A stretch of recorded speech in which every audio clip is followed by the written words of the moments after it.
everyone, thanks for tuning to Sims Workshop. I hope you're all having a wonderful day. So, today we are going to be reviewing The Lightstruck by Sunyamara. So this is the sequel to The Darkening, and I loved the, I liked The Darkening a lot. You know, I do want to say I loved it. It's been a while since I read it, and I remember having fond memories of it. You know, the icons, the world building, the magic, it was all really, really solid, and I did like the characterization. I love those character dynamics and how the story, like, developed. My problem with the sequel is it felt too much like the first book.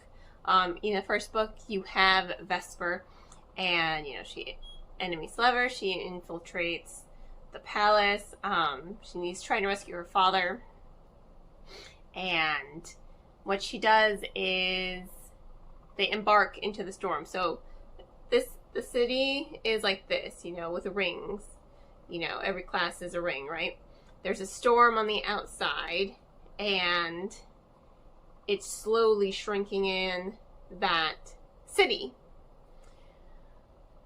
This time around, it's no longer the goddess of the storm.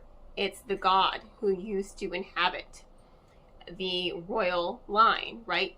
Now he is shrinking the city from the inside out.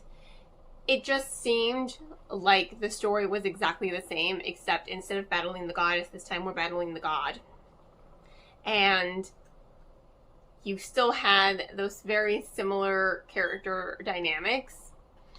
I do want to say this. I think the romance in the first book was better developed. You really don't see Vesper and... Let me make sure I'm pronouncing his name correctly. Dalka. You really don't get to see much of their romance, which in hindsight, it kind of makes sense for the story because this one focuses more on Vesper. You know, she has the goddess within her. She's trying to tame this power. She's trying to make it her own without letting the goddess just control her the way her, I guess, ex-husband, the god would control the royal lineage by, you know, pretty much taking away their identity and locking them within their mind. So she has a mutual relationship with the goddess. It is different, but the story is more about Vesper really coming into her own. Because if you remember that first book, she really was very unsure of herself, very insecure. In this one, she wakes up after being asleep for 3 years. There's a lot of compartmentalizing for her character, which I think hinders her development a lot. That's not to say she doesn't develop. She does. She finally, you know, discovers that she is more than what she thought. She discovers more, and she discovers that she has power even without the goddess inhabiting her, and I do like that aspect of the story. But overall, it just felt too much like the same book. I felt like I was rereading The Darkening. If I wanted to reread The Darkening, I would just go on my shelves, grab The Darkening, and then reread it. I had such high hopes for this one because you had a really strong enemies to lovers story in the first one, and then in this one, it's kind of, you know, secondary to the story when it's just like, this is supposed to be kind of core to your selling. I mean, this is how you're marketing your book, you know, as an enemies to lovers duology. That's how it's being marketed. So if you're marketing a book in a particular way, I'm expecting to get that delivered to me.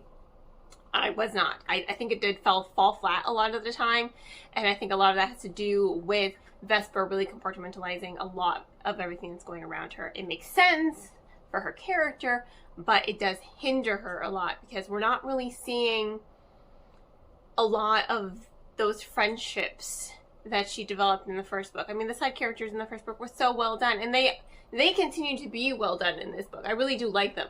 I just wish that there had been a little bit more focus on the characterization and bringing out these personalities and enriching those character dynamics, because again, it just felt like the first book again. So it felt really stagnant in comparison, because I was just reading it and I'm like, okay, I've already read this. I will say that there were some interesting aspects of the world building in this book, with the way the god is different than the goddess and how he's reconstructing the city. I do think that was really interesting. It did remind me a little bit of steampunk in a way, and I thought that was cool. That was different. You know, they're not going into a wild storm, a wild rainforest. Now they're going into something a little bit more industrialized in a way, with magic and light. That was different, but the whole plot itself felt very much like the same exact book, and that was a little disappointing for me, especially because Darkening was, in my opinion, really well done. I did like it. I did like the icons and the magic system, but this book it felt too similar to the first book that it really didn't stand out, and it held my attention. I read it from beginning to end, but I wanted more. I expected more from it, you know? So, on that note, I do have to give this book 3 out of 5 stars.